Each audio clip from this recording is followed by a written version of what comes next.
நம்ம பசங்களுக்கு இட்லி தோசை பொங்கலை தவிர வேறு எது செஞ்சு கொடுத்தாலும் ரொம்ப பிடிக்கும். பாஸ்தானா சொல்லவே தேவையில்லை. செய்யலாமா?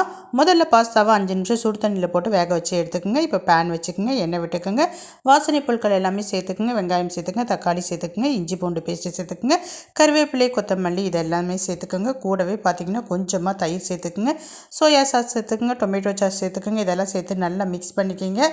இப்போ இது கூட முக்கியமான பொருட்கள் என்னென்ன சேர்க்கணும் அப்படின்னு சொல்லிட்டு பார்த்தீங்கன்னா, குழம்பு மிளகாய்த்தூள், அப்படி இல்லைன்னா தனி மிளகாய்த்தூள். நான் குழம்பு மிளகாய்த்தூள் தாங்க சேர்த்துருக்கேன். கரம் மசாலா, மஞ்சள்தூள், தேவையான அளவு உப்பு இதெல்லாம் சேர்த்து நல்லா வதக்கிட்டு 2 முட்டையை உடச்சி ஊற்றி நல்லா வதக்கணும் வதக்கிட்டு கடைசியாக வேக வச்சு எடுத்துருக்கக்கூடிய இந்த பாஸ்தாவையும் சேர்த்து ஒரு பெரட்டி எடுத்துருங்க. அவ்வளோதான், சூப்பரான பாஸ்தா ரெடி. ரொம்ப சிம்பிளாக செஞ்சிடலாம். பட் குழந்தைங்களுக்கு பார்த்திங்கன்னா ரொம்ப பிடிக்கும். என்னமோ தெரியலங்க, இந்த மாதிரி புதுசாக செஞ்சு கொடுத்தா தான் சாப்பிட்றாங்க. உங்கள் குழந்தைங்க எப்படி?